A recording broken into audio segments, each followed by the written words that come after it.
馬交獨有街村仔啊！嗰日就喺拱北過馬交，大家去到馬交啊，唔想淨係同人頭影相，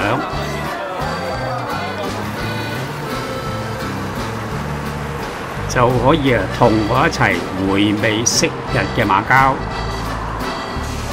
30-40年前嘅馬交啊，仲係一個好有葡味嘅相對寧靜嘅城市。今日同大家嚟澳門人飲早茶最有歷史嘅茶樓就係龍華啦。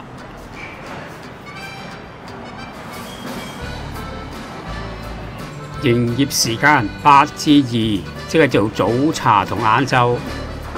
早茶嚟講，我都算好晏啦。龍華係1962年開業。龍華啊，除對比起香港以前大嘅茶樓，除咗細啲之外，都好有香港60年代嘅茶樓 feel 啊！入到嚟啊，坐低啊，感覺節奏都慢咗。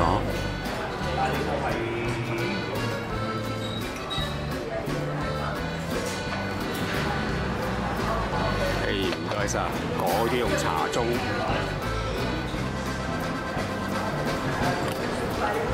茶盅茶錢每位30，唔用茶盅就每位20。都好耐啊，冇見人將名片攝喺玻璃裏邊啦。呢度嘅點心選擇唔算多，均一價每款30。正滑雞，一個紫薯包。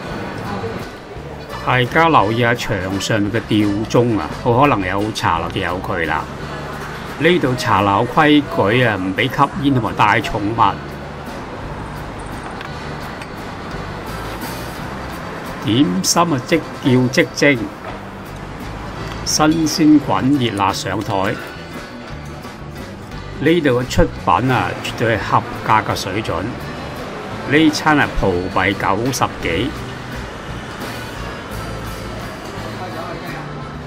呢棟啊，獨棟建築啊，大家咪好似曾相識啊！冇錯啦，今日喺元朗，大家都仲會見到呢類外貌建築。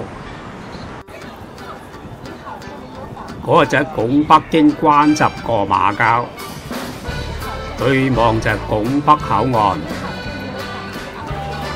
呢度就係關閘。去龍華茶樓係坐幾多號車啊？龍華茶樓坐5號線，行到紅綠燈，右手邊提督亞聯防落車，行隔離嘅龍華茶樓。而家坐5號線，第一個站落車。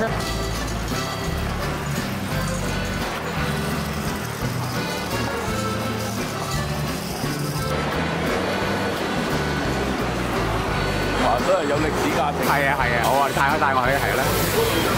係同街市係嘛？而家有一樣有茶嘅。哦，就呢度係嘛？澳門人啊，好多都好友善。好，唔該你。我係 Alan。如果大家鍾意同我哋一齊回味昔日嘅馬交，請訂閱同埋俾 like。好啦，就喺呢度同大家講拜拜。